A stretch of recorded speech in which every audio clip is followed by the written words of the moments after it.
Welcome to Cars on Call. I am automotive journalist and gastroenterologist Steve Schutz. I'm wearing my Theranos shirt proudly. I have As an early investor should. Yeah, I got it because it's funny, not because I was an investor or involved in any way. But I always get comments when I wear this shirt. Automotive consultant, historian, expert Adams Hudson. And Adams, we're going to lean on you a lot today because we're going to talk about Jaguar and the history of Jaguar. And you've gone through the history. You already know it, but you're going to go through that for us and for our listeners. And I'm psyched about that. We got a lot of Jaguar talk today. Nobody told me that was on the list. Trauma surgeon Stephan Moran. The one unique thing we have, three car guys doing a car show, doing a podcast. That's pretty common. But one who's a trauma surgeon, who's a car guy, who's operated on countless car crash victims and has done research on the area. That's unique. So Stephan, welcome. Glad to be here, guys. And we're going to go through Jeep Renegade. We're going to go through trauma search and safety. We're going to do a car spotting, which is a Jaguar S-type, which is going to take us to a deep dive into Jaguar. And I'm going to say eulogy, but we've got a lot to talk about that. And then we'll all talk about our favorite Jaguars. But I'm going to start by talking about the Jeep Renegade. This is a little Jeep, and it was introduced in 2015, and it's being killed off this year. It was based on the Fiat 500L platform. It is built either in Italy, Brazil, or China. There's nothing Jeep about it, and it has been plagued since it came out by quality problems. Interestingly, it's front-wheel drive, and the way they kind of structured it, this story happened and then was buried when this car was launched. And because it's a Fiat platform, but they kind of made it into this ugly Jeep, and everything's in the front weight-wise, a journalist hit the brakes testing the braking, and the back wheels came off the road because all the weight is in the front. And they changed the software somehow, and they pretended it never happened, and the story got buried.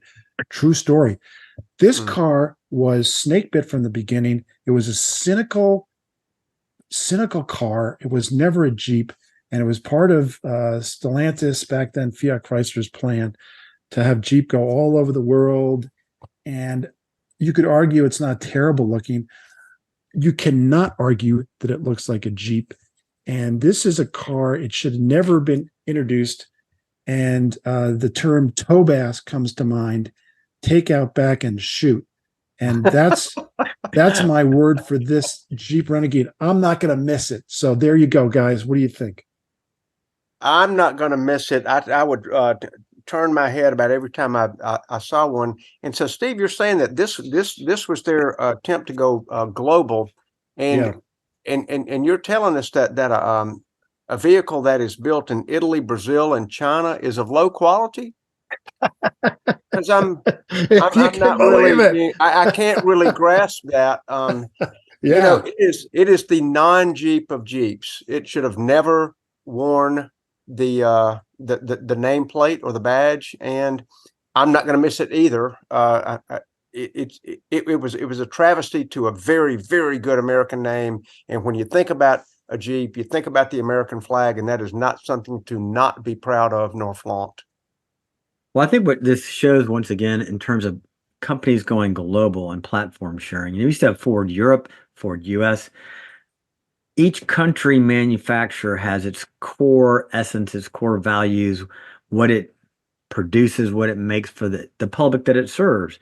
And the idea that you can take this classically unique American company called Jeep, which is all set on the outdoors, all-wheel drive, rugged vehicles, then slap the badge on something from Italy and call it a Jeep. It's just, to me, it's a travesty. And of course it's destined to fail. So yeah, I am not going to miss this thing. I've hated it ever since. And we'll talk more about platform sharing when we do Jaguar, because once a company moves from what it is known for and what it does right, and dilutes that with globalization, bringing product in from other parts of the world to serve their core customers, results in abject failure. And so here we go. Yeah, crashed a picture of a Crashed. crashed Renegade. Yeah, which is also terrible safety rating, but there you go. Yeah, garbage in, garbage out. And this was based on a very bad platform. The Jeep Liberty also damaged the Jeep brand. That was based on the Dodge Nitro. And then you had the Compass and Patriot. Those were based on the Dodge. What was that little one called? It was just an embarrassing car. It was I'll think of it, but Oh, I can see it. a I know little what you're talking Dodge, a little Dodge. And this is how you damage a brand. You dilute it with, you put it on, you put a good name on a bad platform and you damage the brand. So I agree with all you guys. This is a shame. So it's the Dodge about. Caliber. So Oh yeah, that's Yeah, right. The thank you, caliber, thank you, yes. thank you. yeah. So This is also when you put core profits over core values, oh, you well wander, said.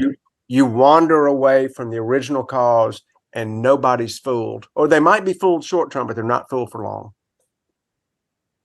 Yeah, you mentioned that Adams. You mentioned that a brand is a promise. You said a guy named Seth Godin said that the promise is broken with this car and a bunch of others. I hope Jeep gets their crap together and stops with garbage like this. We're not going to miss this car. We're going to miss Jaguar, which we'll talk about later. But first, Stephan, talk about trauma surgeon safety. Bring us up to speed there. All right, so we are. Let me scroll down here. I guess we're talking car spine. We're gonna do safety though. But so last week, Steve, I would give you a lot of credit because you brought up a very contrarian viewpoint. And on last week's show, I was talking about the increased rise in pedestrian deaths, pede-cyclists. And Steve brought up the contrarian view. Well, what do you think about pedestrians just being distracted? So this really, I got my brain thinking. I've always been automotive focused as well as a driver and have not paid a whole lot of attention to the pedestrian aspect of it. But so he got my brains thinking about. And I came up with what I call the pede-cyclist fatality risk duality coefficient. Okay, just hang with me here. Yes, hang I with me see a here. trademark coming.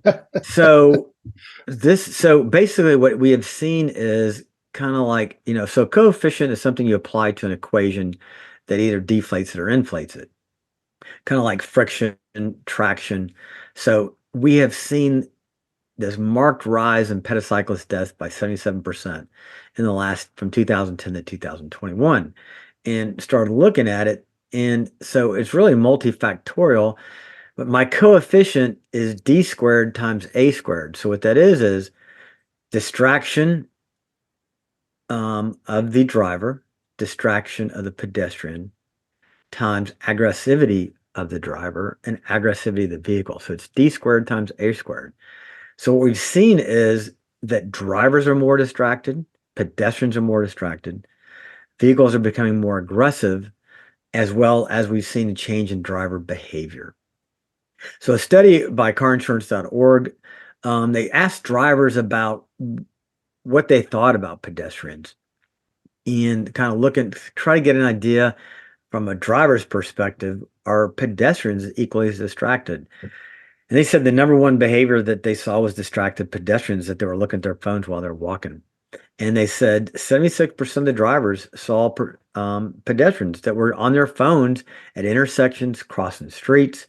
So I think, we all think about behind the wheel, but when you go for a walk, you're in a major city, you need to think about on your phone as well. It was interestingly was that 57% of drivers believe that teenagers were more likely to be distracted pedestrians. But actually, when they surveyed and they looked at it, it was more the adults were much more at risk, which I found very interesting.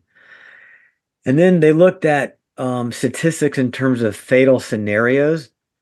So guys, what do you think would be the most common pedestrian fatality scenario involving a car?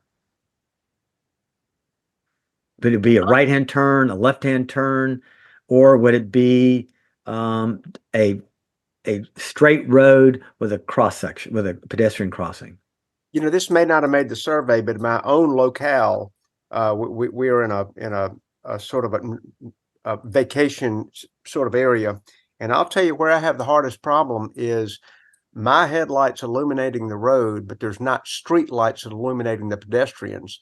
And they will just decide, I'm going to cross the street here, partly because what you said, they're distracted or oblivious. I'm not sure if that fits into this coefficient, but they're just like not, whether they're on their phone or not, they're not paying attention.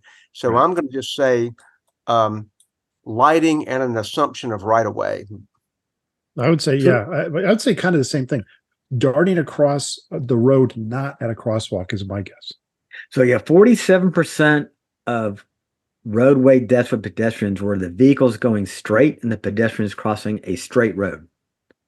So typically you're right. So the second is walking or running along the roadway. And when I was practicing, at least twice a year, 3 times depending, we'd have a pedestrian or a cyclist that was hit on a road and killed.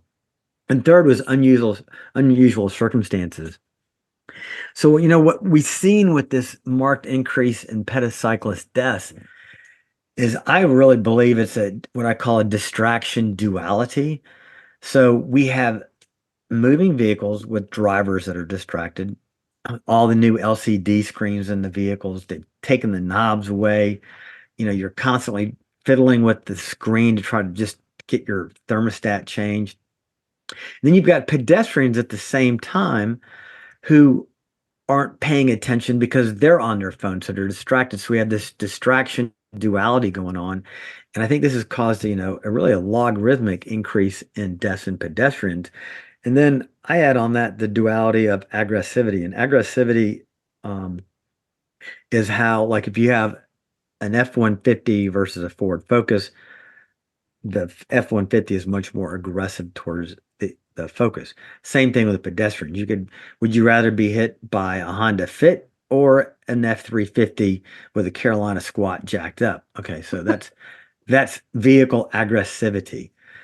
And then what we're really going to see in this duality in terms of aggressivity is, I think we're going to, you know, I think people will hopefully settle down in the driving, but as we move towards the BEV, the battery electric vehicles, these really are, think about it, they're silent. I mean, if I'm coming down the road in my Mustang with the exhaust turned on nasty, you're going to hear me coming.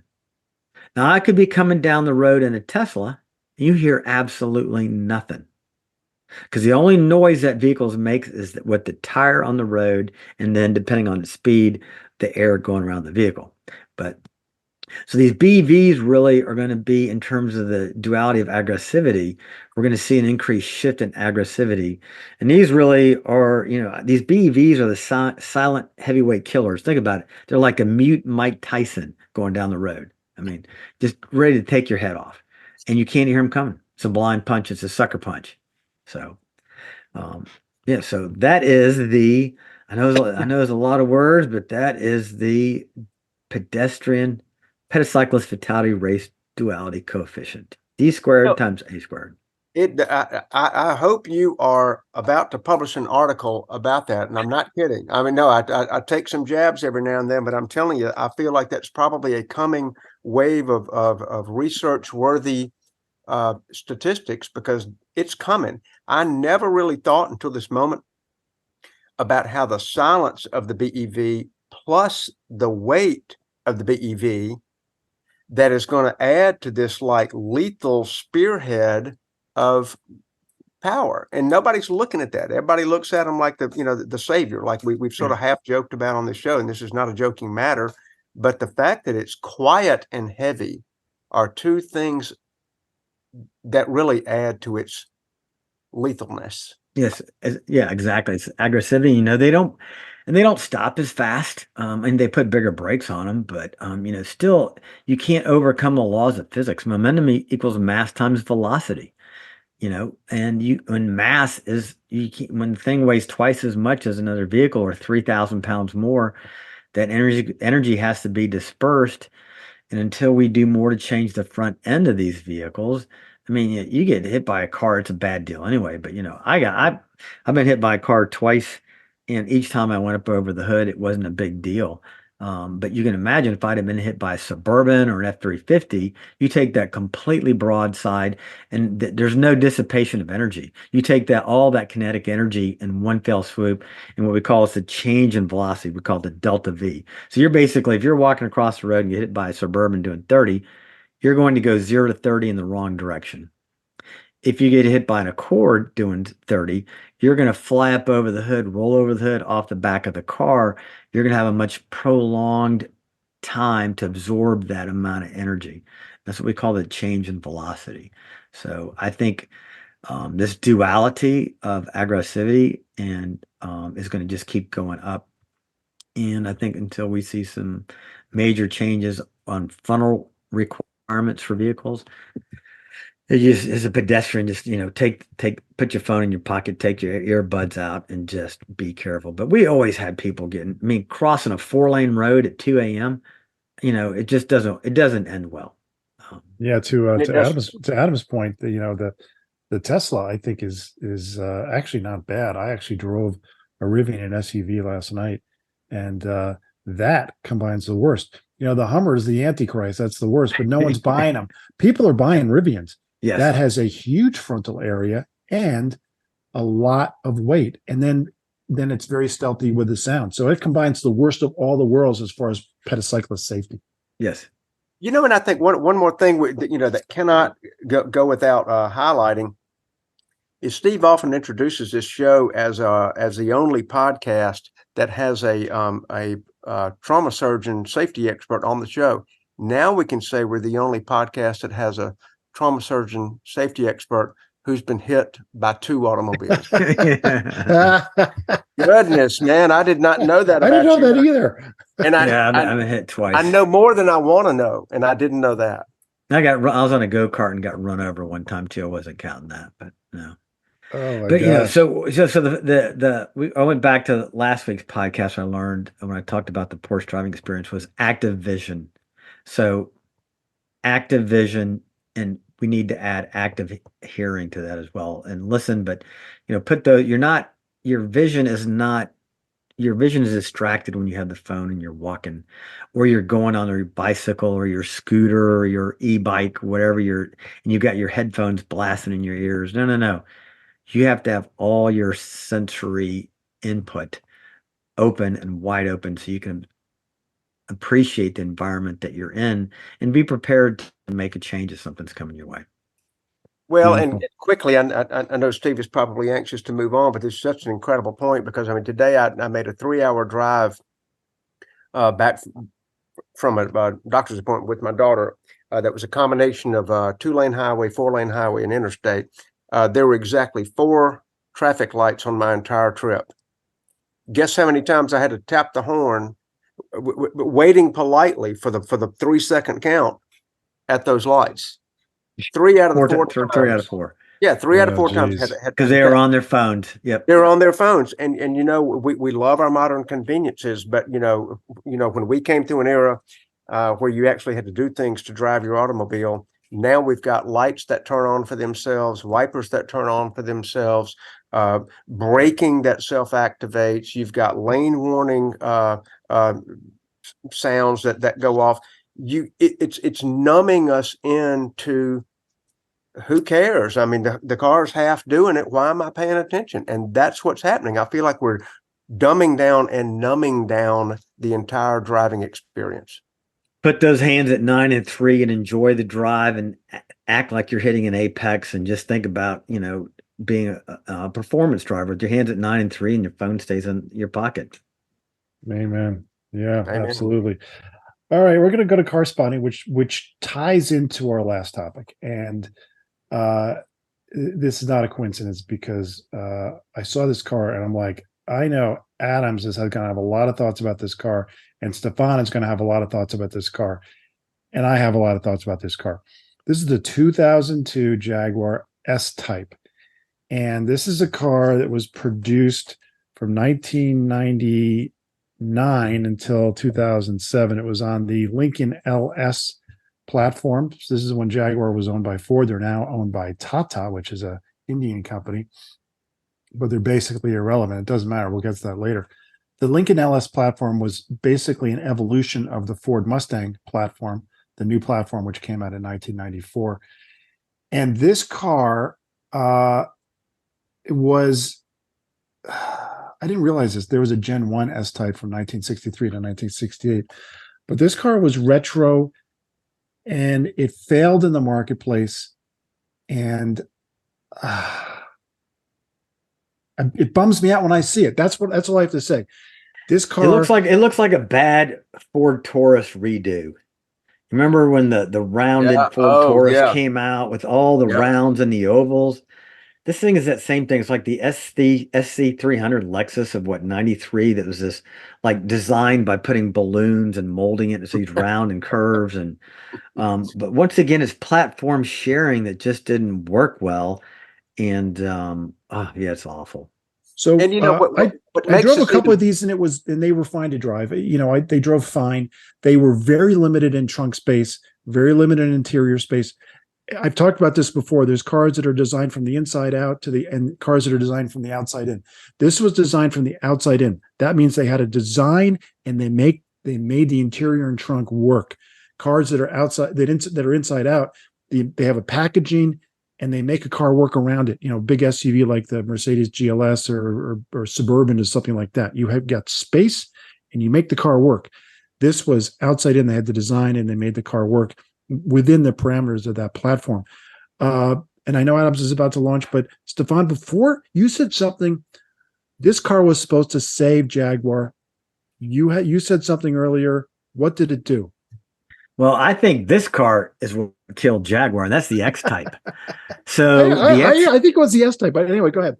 I think it was a combination. Well, it was amazing. So the X-type, the Jaguar came out with the S-type and the X-type. So the X-type was based off the Ford Mondeo platform.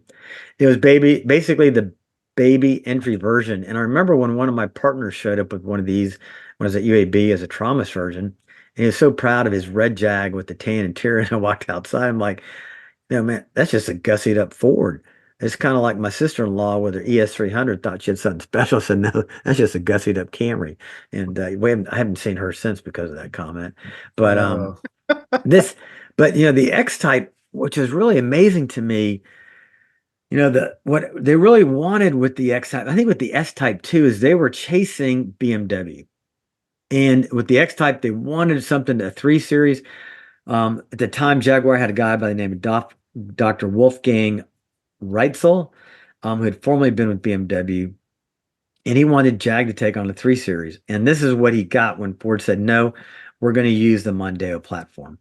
Well, fortunately, the Mondeo platform actually was a very nice driving, but it just putting a Jaguar body with Ford parts in the interior, it didn't do well. It had these goggle eye headlights, chintzy interior. What's crazy, though, it had no idea. This thing sold 350,000 cars in 8 years, the highest volume Jaguar ever. Can you believe that? Yeah, it doesn't make it a good car. Know that. It doesn't make it a good car. And Adams, before you go, let me just say Wolfgang Reitzel was hired by Ford to be in charge of their Premier Auto Group. The Premier Auto Group launched around 2099 or something like that. It included Jaguar, Volvo, Aston Martin, and Lincoln. And he was in charge of all those brands. And yes, he wanted a Jaguar to compete with BMW. And oh, by the way, the 3 Series outsold the X-type 10-1. So here's my award for the X-type. It gets the nutsack award. I cannot believe I didn't see that coming, but it seems better that I didn't see that coming. Okay. And that sack award for the So X-type. Adams, before you go into the Jaguar history, give us your thoughts about that S-type when it came out, and what are your thoughts now? When I see both of them, if you put that graphic back up, not the nutsack award, but the previous one with the front end, I think what's interesting about both the examples you showed, and you guys are just dead on. If you look back, they were so almost desperate to harken back to their history. That grill right there would almost fit on the nose of a C-type. I mean, I'm looking at it. I don't know what its dimensions are, but worse, it's made far worse by the inclusion of the leaping Jaguar on the hood. That was not born on that car. That was added as well as it was on the X-type. Go to the silver car that you hate, Stephan, and I hate too. That's added. And that was a dealer ad. It was an individual ad. And it just is like, hey, we remember when these were on the Mark 7 and the Mark 2, the Mark 2 most prominently, which at that time was the highest selling Jaguar. And that's what people did. They had hood ornaments. So it's just this desperation move by both. And it's just kind of disgusting that they resorted to this look over their shoulder at history with a not very good car to begin with. It's too bad. This was a car that competed on the world stage with in the luxury department with Bentley, and on the sports car stage with Ferrari, Porsche, and at that time Mercedes. And here we are, Ford Mondeos. Talk about trauma. It's like a kid, you know, a 20-year-old that never accomplished anything, but has a famous grandfather, and he keeps reminding people of the famous grandfather, and he's never accomplished a thing himself. Yep, indeed, indeed.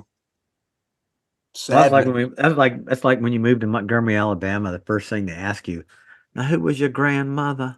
You know. Jeez. Were you born here? Yeah. Yeah. We know that too well, don't we? Yeah, we do. Well, these cars were just bad, but Jaguar has an amazing storied history, and there's no one I know who knows that history better than Adams. So Adams, take us through it, because it is really, really something.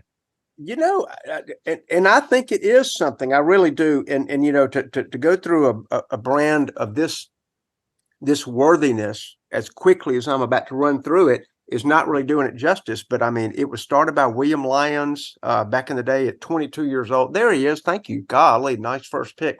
Looks like everybody's granddad, but this particular granddad at 22 years old had partnered with the guy who was making sidecars for motorcycles post World War I, pre World War II. And at 22 years old, he saw, hey, I've got an interest in mechanical things. I think I could make that better or prettier, and I can help market it. And he did. So he made what was called at that time the side swallow. That's where the SS came from. And he, now this is an interesting little almost footnote in the Jaguar history, but I think it makes a lot of sense for people today because there's manufacturers doing this today. He found an Austin 7, sort of a dull-looking little dumb sedan that they were selling in England at the time, and he thought, man, that's a dumb-looking sedan, and he put a SS100 body on top of that, probably the original platform sharer right here, but he did it the correct way.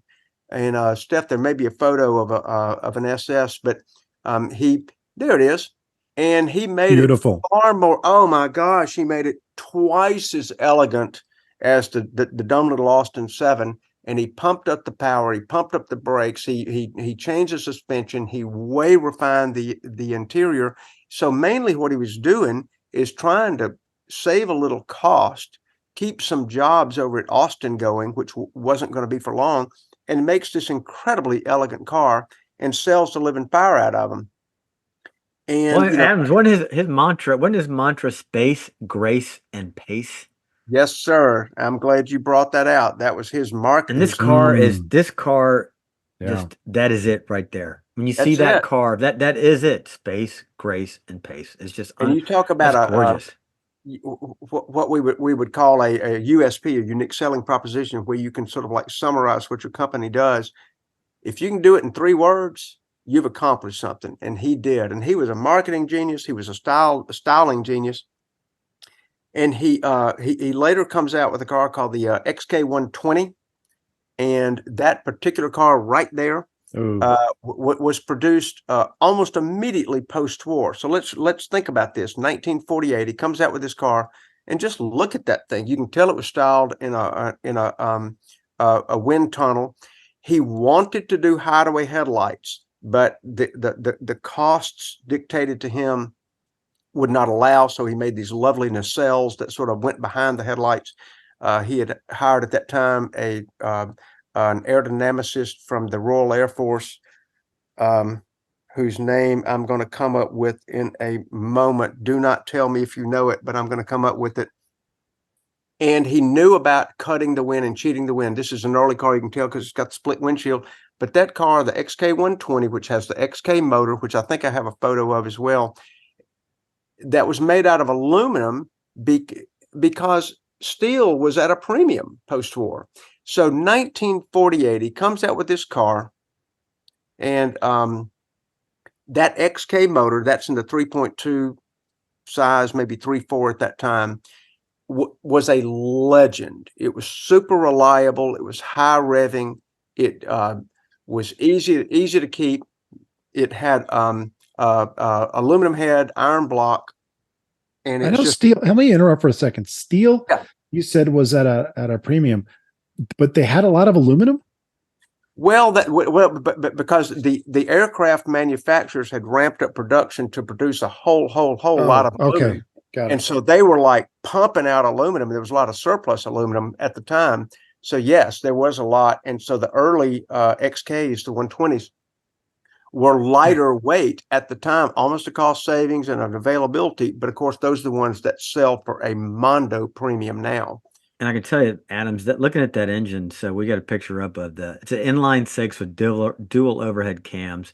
And this has got a light polish on the cam covers. And I think of all the engines, the only prettier engine is having Weber carburetors on it, but a inline six with dual overhead cams like this Jaguar engine to me is that is just absolutely gorgeous. And not only Beautiful. that, the inline six is one of the greatest motors of all time, has no inherent harmonic issues, meaning it doesn't need balance shafts. It's a perfectly balanced engine that doesn't require any external mass. So they're super light for their size, and they're just amazing. It's the smoothest engine probably you can get is an inline six. So well said. And that's exactly right. And that's what a person needs for endurance racing. You don't want a lot of heat. You don't want a lot of Malcolm Sayer. Thank you. Malcolm Sayer was the aerodynamicist with the Royal Air Force who helped design the exterior of this car and some of the interior gauges. But, Lyons was hiring the best of the best of the best because, these people post-war were looking for work, and he knew how to find talent. And so if you're looking at this motor, and like Stephan said, it was incredible reliability and super high revving and very, very durable. He decides to go racing, and he sells the 120, which, by the way, the XK 120 was named. This is comical now, but it was super cool then because of its top speed. He came away from the SS, which was the side swallow, because the SS meant something different in the Nazi era in Europe, and so they got away from that part of the verbiage, and he went to this whole XK, and then there was a 120C, which was for competition. That's where that started, and he thinks, yeah, I'm gonna do a little bit of racing here and see if I can do anything good at that, and he does okay. He wins Le Mans in 1951, 53, 55, 56, 57. Holy Words, he was like the Audi team of the 2000s, and it's just unbelievable what the guy did. And it was an amazing time for Jaguar. And just think about what that means. Like they were winning it until 59 when Carroll Shelby won with Aston Martin. So Jaguar owned it up until that point in time. They did. They totally did. And I'm going to go ahead and say right here that I feel like William Lyons, later Sir William Lyons, because of his automotive contributions, he ranks in the pantheon with Ferdinand Porsche and Enzo Ferrari, because he established a way of thinking, a way of manufacturing, a way of pricing, and a way of performance that people were not even sure how far ahead of the field he was at the time. And so if you think about Jaguar today and go, oh, there's sort of a marginal manufacturer, been through a lot of hands. Think about him back then. At the time that he ends up winning all these races with the C-type and then the D-type, Steph, I think you may have a photo of a D-type in there.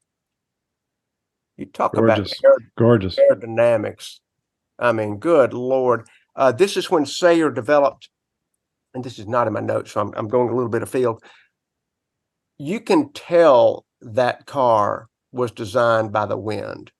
And that fairing in the rear, which the C-type did not have, was 100% within Le Mans regulations to stabilize the car from side winds. So it would corner like crazy, but to keep it planted and not sliding out, they added that fairing. Nobody was doing that. As They did- basically it's a rudder. Yes, They exactly. added There you like an go. airplane, and that prevents what's called adverse yaw. Yep, there you When the go. car starts going side to side, that's called yaw. Airplanes are the same. And so that, yeah, at the back of it, it's like, having an arrow with fletches on the back. This is a fletch on a car. Isn't that so? And and it makes it inherently attractive, even though that Makes it so cool. It is so dang cool. And so also in this era, and you're thinking, okay, well they did okay in racing. Well, they didn't do just okay in racing. They invented the disc brakes. So the very disc brakes that you see on your car, Wow. not only would this car go well, it would stop well. So the 120C had disc brakes, co-developed with Dunlop at the time, so give them credit where it's due. But it's also William Lyons hiring the best. And so he said, we want our car to stop faster. We want to hold a higher speed into the turns, and we want to get out of the turns as quickly as possible without overheating our stupid little drum brakes, which was the standard of the day. So as they're on this roll, and we are about to get to the real roll, in 1961, they introduced the Jaguar E-type. And Malcolm Sayer is given full design reign to put a car on the street like no one had ever seen. And I got to thinking about it at the time. If for some reason you're an automotive historian and you are 50 years in the future, and for some reason all the design history has been erased from like 1970 until whenever it is you're looking back over your shoulder, and you look back at 1961 and you see a Ferrari V12, it's putting out about 230 horsepower. This is like the boutique builder of the day. Maserati doing 220 in the horsepower range. A Mercedes 300 SL, as much as we love that car, and it deserves every accolade you can throw at it, it's doing 220 horsepower. The Chevrolet Corvette, we won the war, by the way. The best the United States of America can do with a V8 is 230 horsepower. Jaguar puts a car on the street with 265 gross horsepower, four-wheel disc brakes, full monocoque bodybuilding. Nobody had ever seen this on a street car. 4 shocks in the rear, inboard disc brakes that can all be lowered from the car and in a chunk, in a one single unit, just like a racing car. The 4-wheel shock arrangement was such a shock, to the automotive world that Ferrari didn't introduce it until the 1973, 12 years later, 365 GTB4. They were, if you were this historian and you came back and saw those cars in 1961, you would correctly conclude that the Jaguar E-type was designed by aliens. It would be your only thing you could say. So they went to the world. The rock stars owned them. The rich and famous owned them. And a Jaguar E-type was absolutely the thing that put them on the world stage for everybody. That happens to be my own Jaguar E-type, just because I had photos of it. And, that car was the most complicated restoration I've ever seen in my life. And to think about its age, that's a 67. That's what they call a Series 1 E-type, still running the 6-cylinder. And not too long thereafter, they came out with the 12-cylinder vehicle, which was I think, Steph, you may have a photo of a sedan or two after this. Those are just, and look at that. Is that not good looking, boys and girls? Oh, it's unbelievable. We're looking at a picture of the engine here with dual overhead cam, polish. It's got polished carbs. Beautiful. So if that's so great, talk about the decline, because obviously their ascent was very steep after the war. Maybe it peaked in the 60s with this wonderful, ahead of its time car, but then they declined. I kind of think it did, Steve. But you know, I'm going to raise my Jaguar branded glass of ale to the Jaguar brand because it was doing everything it could. I'll tell you that E-type, that is just sex rolling on four wheels, man. Yep. That is the E. I mean, how could that is the only car to be permanently displayed in the New York Museum of Modern Art, because it is such a design that is just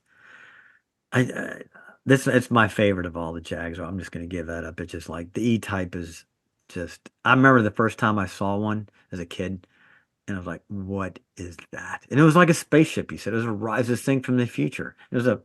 a fighter pilot that lived in our neighborhood. But it's just, oh my god! And yours is what color of blue is that, Adams? That's opalescent silver blue, which was an optional Beautiful. color in the day. There was two optional colors: a golden sand and that color. Excuse me, there was three. Beautiful. There was also a charcoal, so that three metallics. That's a spectacular color. And Stefan saying that it's sex on wheels reminds me of something that Sir William Lyons said that I think of very frequently. He said, the automobile is the closest that man will ever come to making something that's alive. I think he's right. And it's statements like that, you know, the guy has just got it in his soul. I had not read that or heard that particular thing, but that's just a beautiful way to like look at what he was doing. He wasn't just a manufacturer. He wasn't just trying to make a profit. He understood the core of what makes us all car people, car guys and girls. He understood it. They made wonderful sedans as well, and we'll keep moving. But I think there's a photo maybe coming up of a sedan. Yeah, there you go. The XJ6, that was sort of a late version, but they're still using the XK motor. And that was a lovely estate vehicle. I mean, that was a great four-door sedan, very attractive, I thought. They had started to falter a bit because of things that had nothing to do with Jaguar. It was mostly labor relations in the UK started to just kill them. I mean, strikes and people who didn't give a crap about quality, and maybe there was a consumption of a couple too many ales on Mondays and Fridays. But you know, that was a good looking car. The XJ6 was, I mean, I thought the XJ was a great car, and that was the car to have if you were moving up in society, and about what was that? I would say like the late 70s, early 80s. I Yeah. mean, this was the car you saw in affluent parts of town, and there was some, it had a flowing style about it, had a comfortable cabin, and they had rubber bushings on the chassis and the engine mounts. So this car was smooth and it was fast. And once again, this is space, grace, and pace, and in a sedan, in a four-door sedan. And I love the XJ. I loved it then. I still like it. I think it's a timeless design. I saw a Van den Plas the other day, but I couldn't get my phone out to get a picture of it. And the car still looked great going down the road. And yeah, great. This, And I think this was the last great Jaguar. yeah, this was a legitimate competitor in the late 70s. If you wanted an imported luxury car as an alternative to Cadillac or Lincoln, you get either the Jaguar and this Jaguar, the XJ6, or you would get the Mercedes. BMW was still an upstart. They were not really legit yet. And then it just seemed to crater. The successor to this took like 5 years to come out. It should have taken 2 years, and when it came out, it was crap. XJ40, and then Ford bought them in the late 80s, and then they started to get better. They, instead of crashing into the ground, they kind of hovered above the treetops.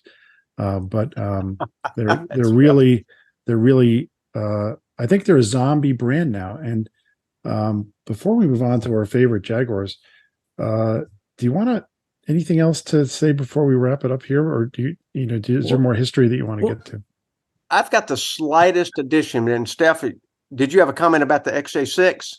No, we can go back. Go ahead. Let's do that, because I do have a comment about. I want, before we move on to our favorite Jag, I do have a comment about Jag. Well, there's the one that killed it to me. Yeah, But you're go probably right. Yeah, that's the XJS. That's the two-door coupe version of that. That just didn't. Oh, don't reveal. And then all right. So let me, so where is Jaguar today? So nothing memorable about the cars they're making. Let me see if I got to pull around here. They got the Jaguar I-Pace, which is their electric crossover, which did well. The Jaguar F-type actually is not a bad vehicle, but by 2025, Jaguar is going to no longer have an internal combustion engine vehicle. They're going all electric. But there's not a lot being said about what they're going to do. And people are wondering, is it just going to be the end? And they said they're going to have 3 new models in 2025. They're all going to be BEVs. This was one of the concept cars on the XJ. But the vehicles are going to start at $125,000. The base of the 3, which is there's no market. That ultra luxury niche market is already owned by just a few. And take a look at Lucid. They're not doing great in this ultra luxury BEV category. I don't know. I don't see them going on, unfortunately. I think they're going to struggle. And before we get to our favorites, let me just say something. I went to a launch for the XJ update in 2003, and this was the last classically designed XJ. And I went to it, and it occurred to me then, and it occurs to me now, that they made 2 critical mistakes then. Mistake number 1, which goes back to the S-type. There's a designer called Jeff Lawson. He was their designer since like late 80s. And he made the argument to the board, we need to go retro. So the S-type was retro, the XJ, or the X-type was retro, and the XJ was retro. That was a big mistake. They should have gone more future looking. And I think they actually, hate to say it, but I think they kind of stuck with it because he died suddenly at the age of 54. I think in I have it written down here. Where's that? Yeah, he died in 1999, which is when this was all kind of happening. And number 2, at that launch, the CEO of Jaguar North America said, we are going to make fast, beautiful cars. And he paused to let that sink in because this was just after the Porsche Cayenne came out. Both those things, going retro and saying we're not going to make SUVs. Of course, they reversed that later, but it was too late. Back then, around 2005-ish, Jaguar and Porsche sold about the same number of cars. Now, Porsche sells about 10 times as many vehicles. They have those 2 critical errors, plus everything else we've been talking about, is why we are here. And Stephan, I agree with you. This electric stuff for $200,000, no. Man, that puts it in perspective to think that Porsche and Jaguar were selling about the same number of cars back then. And that was well into the 996. And I guess the Cayenne had just been launched, and I guess those numbers changed a lot then. And Jaguar has, post William Lyons, has never been accused of being ahead of the curve. And that's too dang bad because, they were so ahead of the curve during the era that was just shown. And the XJS, which was that awful looking sort of 2-door coupe that was too big and too slow and too ungainly that they never got right. Even the one that I showed was the best looking of the entire bunch. All the other ones were worse looking and worse performing. Jaguar has always attempted to go back to their roots. And even when the F-type came out, it was like, see, it was E-type and now it's F-type. Get it? Well, there was a 30-year gestation period between the two. No, we don't get it. What we did is forget it. And that's what they're trying to grasp on, to the fringe elements of, am I still relevant? And I'm afraid the market's about to answer that question. Yeah, I think they're a zombie brand. I think they're dead. So, but honestly, I think it's good for everybody, us listeners, viewers, to learn from you, Adams, about the glorious history, because it really was glorious. But yeah, they're dead. Let's go through our favorites. Just again, in the spirit of a eulogy, Stephan, we'll start with you because I guess you kind of already gave it away. Yeah, I gave away mine. The E-type for me. I mean, I like the racing Jags; they're really cool. But it's kind of like when I saw that E-type drive into our neighborhood in Rebecca Drive, O'Fallon, Illinois, and I was in probably 3rd or 4th grade. I mean, my jaw just dropped. Jaw dropped. It was one of those moments like, that is the coolest thing I've ever seen. And it's the same way I felt when I saw a Cobra for the first time. It was a replica, but after seeing Gumball Rallies, those are 2 cars that just moved me to my soul. But I want to pull up. I do need to pull up a picture here because I got to give Adams a little shit here. You So- don't put a It nutsack wouldn't on be a his complete E-type. show without So it. here's Jaguar. Here's Adam's E-type in his garage. Why is it? There we go. Well, listeners, what you may not see is, I thought I had OCD, attention to detail. Adams has tape hash marks in his garage where he's got the cars parked. You see that, Adams, on the floor? Oh, Or those little pads for your tires? I'm afraid those were pads for the tires. I didn't Okay. like cleaning up their little marks. Anyway, so for Yeah. me, and I think, Adam's color on his E-type is just absolutely gorgeous. It's just, I don't have much else to say about the Jaguar other than it's just so beautiful. And the E-type is it for me. I do want to show one more picture. Let me pull it up here. While you're I'm looking that sorry. up, it Yeah. is way over said that Enzo Ferrari called it the most beautiful car in the world. Yeah. I can't find the picture that I wanted, but it was Oh, you're in good your company. E-type with a hard top on it. Oh yeah. Oh Oh, my it's God. nice. I'd never seen that before. And that I found that thing in somebody's garage. Well, I mean, I found an ad for it. It had been in somebody's garage. I hope you can find that photo because it is very, very much. I think if you can make the convertible any better looking, you put a factory hardtop on it. And it was in somebody's garage stored upside down. And I had to get the stupid hardtop restored. And restoring that E-type was not my best financial decision. I'll just say. Yeah.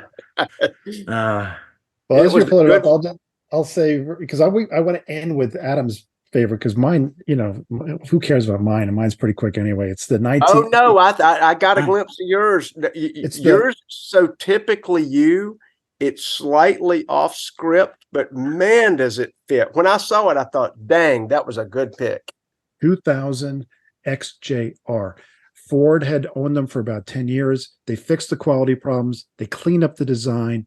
It looked really nice and sleek and understated. And then they put a supercharged Ford massaged V8 into it, had tons of power.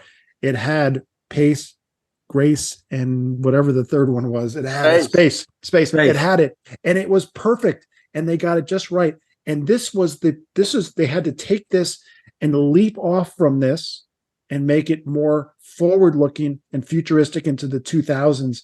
And they blew it. But this car still looks good today. It looks fantastic. And what they did to that body, they took a pretty good looking body. I didn't realize they made it in red. So that must be 4 colors. But they took a pretty good looking body. They added Brembo brakes, the bigger wheels, 18-inch wheels, mesh grille. They pumped that motor from 290 horse to 390 horse with the supercharger. What a beast. And that's a lot of horsepower for the day. That's huge. Oh Yeah, my gosh. I've driven a couple of these. I loved this car. So, all right, Adams, give us your best.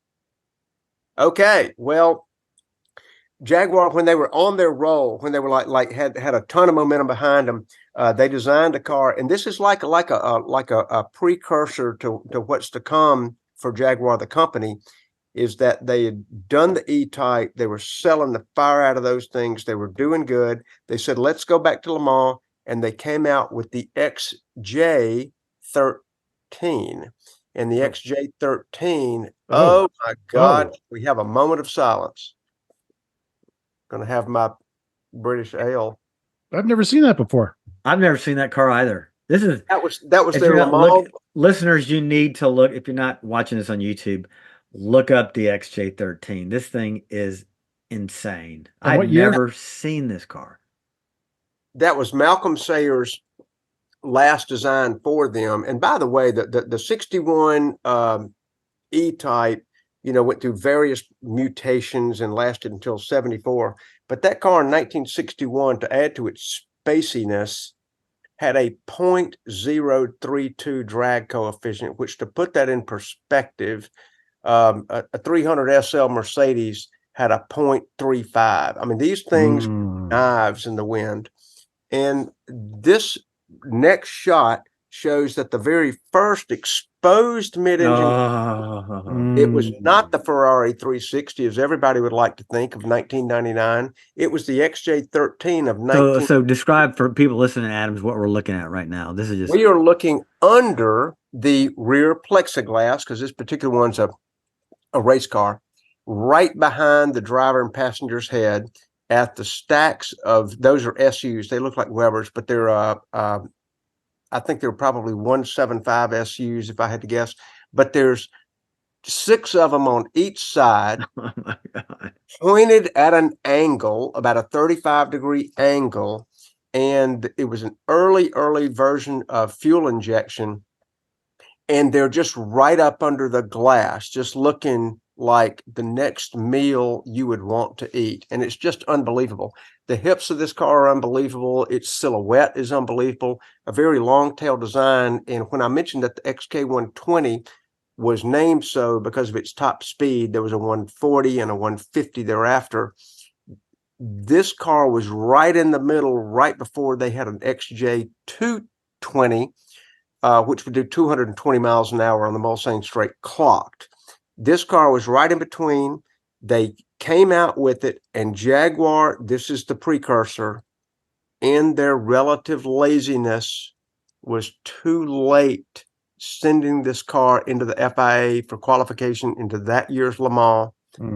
Did not qualify because they were too late. In 1968, and Stephan, you know this from the Ford GT racing history, they reduced the engine from 5 liters, which this was, down to 3 liters. So they never let that car race.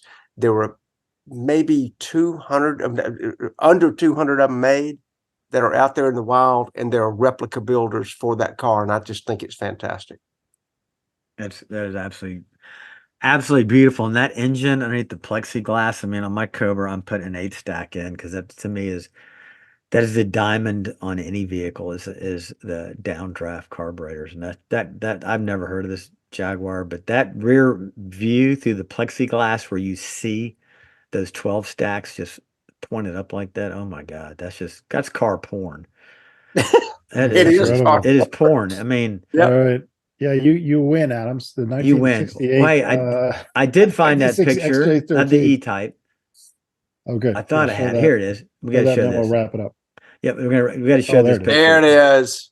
Look at that E-type with the hard top on it, man. Isn't that spectacular? It's Look at taken that. at Lake Martin, Alabama, right there. Yeah. And I tell That- you, you see these cars and you know what they've been through in their development. You know where they land on the historical stage. You realize what they've been through and now where they are being owned by the Indian company, Tata. And all I can say is that if you're looking at buying a car, save the Tatas. All right, that'll be the last word. Stephan closes out. Thanks, guys. All right. Remember to like, listen, subscribe, hit the little bell if you're watching on YouTube, leave comments, tell your friends, and remember, active vision. Put down your phones when you're walking and driving, and we'll see you guys next week.